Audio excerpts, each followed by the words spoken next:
ओह, तुमने ये कुकी के बारे में कुछ बोला? लेकिन स्पाइडरमैन उसे एक विजिटिंग कार्ड देते हुए कहता है, ये लो। ये कुकी जैसा तो नहीं लगता। ये मेरा एक दोस्त है, तुम्हें इसके पास जाने की जरूरत है, ये तुम्हारे लिए बहुत जरूरी है। और हाँ, दोबारा मुझे फोन मत करना जब तक तुम इससे मिल ना लो। और ये कहने के बाद स्पाइडरमैन वहां से निकल जाता है।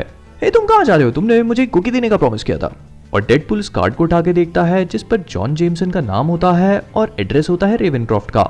लेकिन डेडपूल उसे देखकर कहता है, screw this, I mean I'll get over it. कब तक कोई मैड रह सकता है उस इंसान के साथ जो कि सॉर्ट ऑफ डेंजरस है जब उसे मॉर्निंग कॉफी नहीं मिली है इस वाले डेडपूल से, और खास तौर की तब जब उसने पहनी हो ये राइनो हुडी।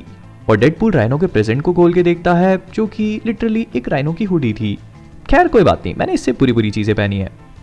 लेकिन डेडपूल का शक पूरी तरह से गलत था, क्योंकि कई हफ्तों बाद भी स्पाइडरमैन ने उसे माफ नहीं किया था। और जब स्पाइडरमैन उसके कई सारे टेक्स्ट और फोन कॉल्स का जवाब नहीं देता है, तब मजबूरन डेडपूल को जॉन जेमसन के पास जाना ही पड़ता है, जो कि मौजूद है रेवेनक्रॉफ्ट इंस्टीट्यूट में। और क्योंकि रेवेनक्रॉफ्ट को टेक ओवर कर लिया है कार्नेज ने, तो अब रेवेनक्रॉफ्ट असाइलम में पूरी तरह से सन्नाटा है। लेकिन डेडपूल इसके बारे में कुछ भी नहीं जानता, और वहां पर किसी को ना देखकर भी उसे कुछ समझ भी नहीं आता। वो एक ही झटके में वहां के गेट्स को खोलकर कहता है, मैं अपने स्पंज बाथ के लिए रेडी हूँ डॉक्टर फिल। वेल, मैंने इस तरह के रिसेप्शन के बारे में नहीं सोचा था। रेड कारपेट कहाँ है? कोई बुके भी नहीं है, मतलब मेरे को ग्रीट करने के लिए कोई फूल तक नहीं लाया। तो चलो ठीक है, अगर मुझे डॉक्टर्स नहीं मिले तो कोई बात नहीं, मैं जब उनसे मिलूंगा तो उन्हें शूट कर दूंगा। और डेडपूल अपने सामने मौजूद एक सिक्योरिटी गार्ड को देखता है और उसके पास जाकर उससे पूछता है, excuse me my good man, क्या आप मुझे बताएंगे कि डॉक्टर जॉन जेमसन कहाँ पर मिलेंगे, या फिर उन्हें बता दीजिए कि हम पहुंच चुके हैं और हम पूरी तरह से वेपन्स फ्री हैं, और अगर आप चाहो तो मेरे सारे छेदों को देख भी सकते हो, if you know what I mean. लेकिन वो सिक्योरिटी गार्ड उसकी बात का कोई भी जवाब नहीं देता। और डेडपूल उससे कहता है, हे चीफ, मतलब क्या है यार, मेरी बात पे ध्यान तो दो कम से कम। ओह वेट, मैं समझ गया dude, sleeping on the job. से नो मोर माय फ्रेंड, तुम्हें और कुछ भी बोलने की जरूरत नहीं है। आई मीन मैं भी कई बार ये चीजें कर चुका हूँ। पिछले हफ्ते तो मैं इतना ज्यादा नींद में था कि मैं गया डॉक्टर स्ट्रेंज को मारने और मैंने गला दबा दिया स्ट्रेंजर थिंग्स वाले लड़के का। खैर कोई बात नहीं, जब वो दोबारा से सांस लेने लगा तो उसने मुझे ऑटोग्राफ भी दिया, तो वो एक अच्छा लड़का था, नहीं तो मैं उसे मार देता। लेकिन तब हम सभी लोगों को पता चलता है कि वो सिक्योरिटी गार्ड दरअसल में सो नहीं रहा, बल्कि कार्नेज ने उसका गला काट दिया है। लेकिन डेडपूल को इसके बारे में कुछ भी नहीं पता। वो उस गार्ड से कहता है, मुझे तुम्हारा टाइम और खराब मत करने दो दोस्त, मैं अपना रास्ता खुद ही ढूंढ लूंगा। ला ला ला ला ला। इधर रेवेनक्रॉफ्ट की सेल्स में कार्नेज और उसके जितने भी प्यादे होते हैं वो सब लोग उनके गार्ड्स को खाने लगते हैं। और कार्नेज के सामने खड़े होते हैं उसके दो खास लोग, यानी कि केन और एक वेयरवुल्फ बना हुआ जॉन जेमसन, जिन्हें वो कहता है, हमारा प्लान पूरी तरह से फेल हो गया। हम लोग यहाँ पर मिस्टी नाइट को ढूंढने आए थे, लेकिन वो यहाँ पर नहीं है। उसने कुछ समय पहले ही जेल तोड़ दी और वो यहाँ से भाग चुकी है। और ये सुनकर जॉन जेमसन कार्नेज से माफी मांगता है। वो उसे कहता है कि उसे मिस्टी नाइट के बारे में नहीं पता था और उसे कुछ समय की जरूरत है और वो उसे ढूंढ निकालेगा। और कार्नेज उससे कहता है कि उसे ये चीज तो करनी पड़ेगी, क्योंकि अगर उसने ऐसा नहीं किया तो कार्नेज उसे जिंदा नहीं छोड़ेगा। और वो लोग आपस में बात कर ही रहे होते हैं कि तभी अचानक उनके पीछे से तालियों की आवाज आती है। Oh my God, that's terrific. मैंने इस तरह की इमर्सिव थेरेपी के बारे में पहले भी सुना है, लेकिन इसे इस तरह एक्शन में देखना कुछ अलग ही एक्सपीरियंस है यार। और मुझे लगता है कि मुझे इसी तरह की चीज की जरूरत है। पर एक चीज तो मुझे पूछनी पड़ेगी, तुम लोगों ने कार्नेज को क्यों चूज किया? I mean he is such a loser. और ये आसपास का जो भी चुतियापा है ये मुझे बिल्कुल पसंद नहीं आया। तुम स्टिल्ट पैन की एक टांग वाली ग्रेट आंट को ले आते, वो ज्यादा थ्रेटनिंग होता, टू बी ऑनेस्ट। लेकिन यार ये सब कुछ स्टेज करना भी आसान नहीं है। क्या क्या खर्चा हुआ इसमें आखिरकार तुम्हारा? आई मीन इसको देखो तो सही, इसके बाल, इसके फर एकदम रियल लगते हैं। और यार इसमें तो चूहे भी हैं।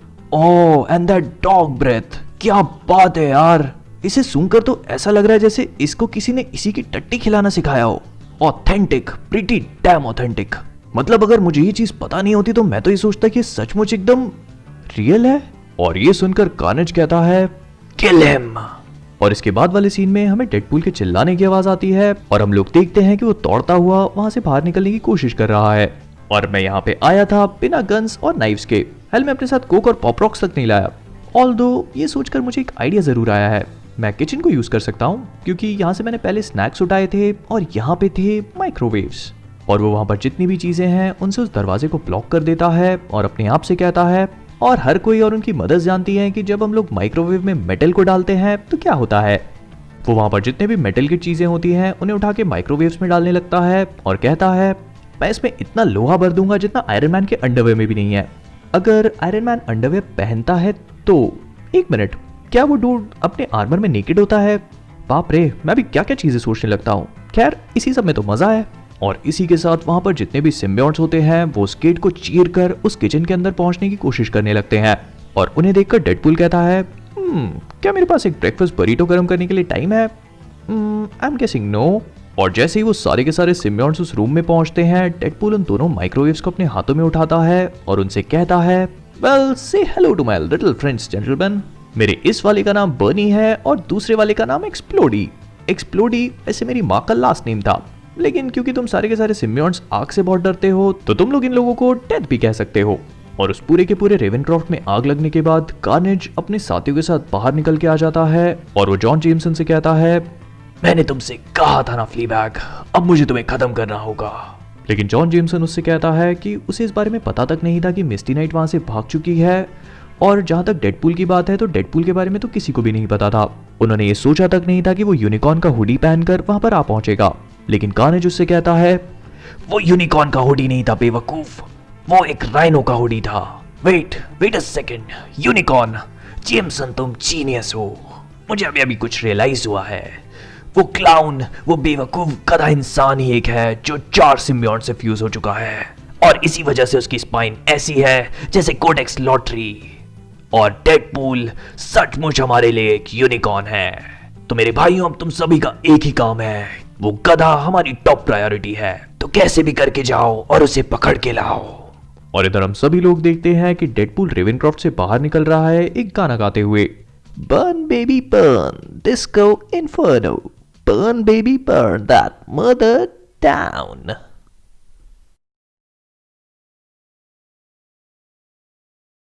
Thanks a lot for watching guys. तो मैंने पहली बार अपने चैनल पे डेडपूल को वॉइस ओवर किया है और मैंने जितना हो सके उसे उतना क्रेजी रखने की कोशिश करी है, क्योंकि डेडपूल वैसा ही है और इसी चक्कर में मुझे कुछ गाली वाली भी देनी पड़ी। लेकिन मैं जानता हूँ कि डेडपूल मेरी जगह होता तो वो भी यही बोलता।